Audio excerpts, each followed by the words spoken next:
you are using spiritual tools wrong. So I have obviously a lot of clients who use things like meditation and Reiki and EFT tapping and breathwork as part of their self-care and spiritual practices. And those are great things. Everybody, in my opinion, on this planet, especially if you're on this planet right now, should have a daily spiritual or self-care practice that you stick to every day.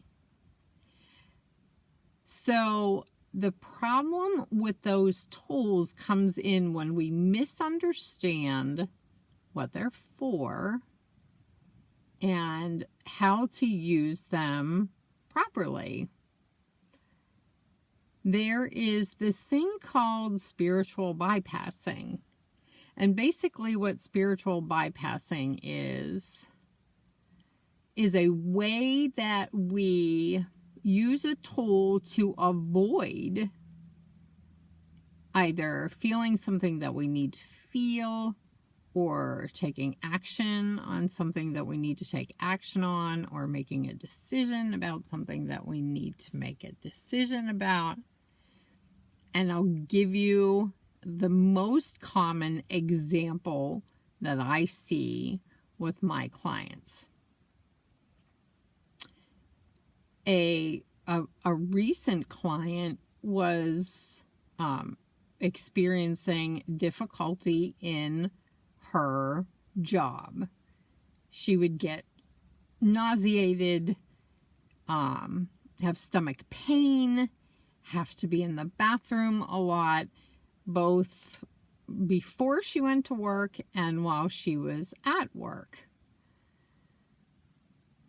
Now, her body is using that as a signal, and her body's showing her that it doesn't want to be there for whatever reason.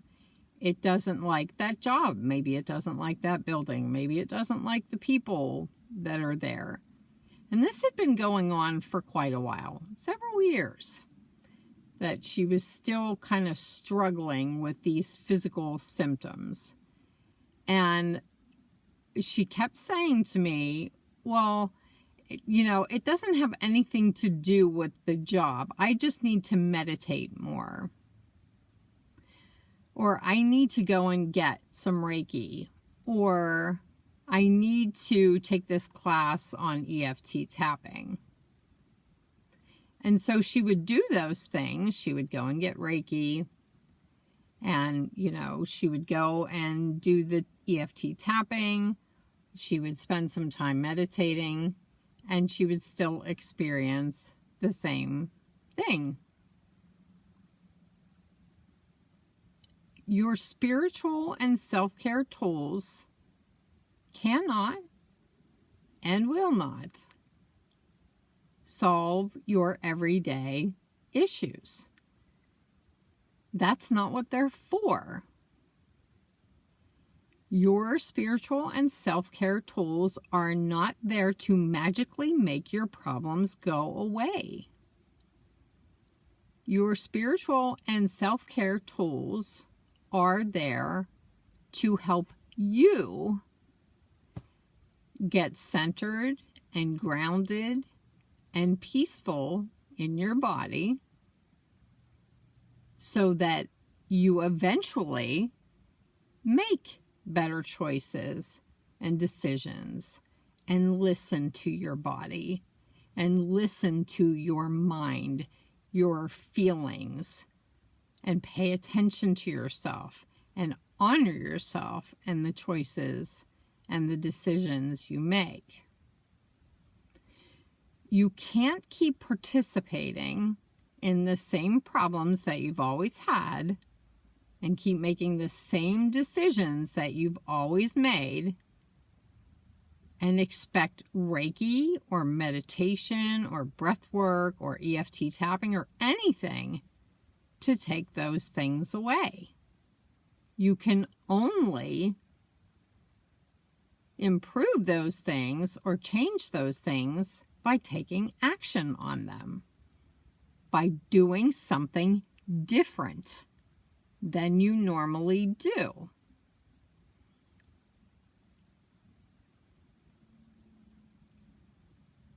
This is such a common thing. So if you recognize yourself in this video, I want you to know that you're not alone. Everybody does this in some way or another. We seem to think that these tools are magic wands and that they'll suddenly make us like our boss or like our job or not be pissed off in our relationship or whatever it is. But it doesn't work that way. Self-care and spiritual tools are for you. They are for your inner balance, for your emotional and mental peace of mind. They have nothing to do with your outside world, with the people in your life. It doesn't affect any of them. It only affects you. They're necessary in order to get you into a good, healthy, balanced state of being. That's why you use them. You don't use them as a replacement for taking action on things, making new decisions about things, changing things. The things you know you need to change, you have to change. You cannot get around that. You can't bypass that. That's why it's called spiritual bypassing when we try to do this. The tools are there to help you become the best version of you so that you can create the life that you want. Thanks for watching. I'll see you next time. Bye.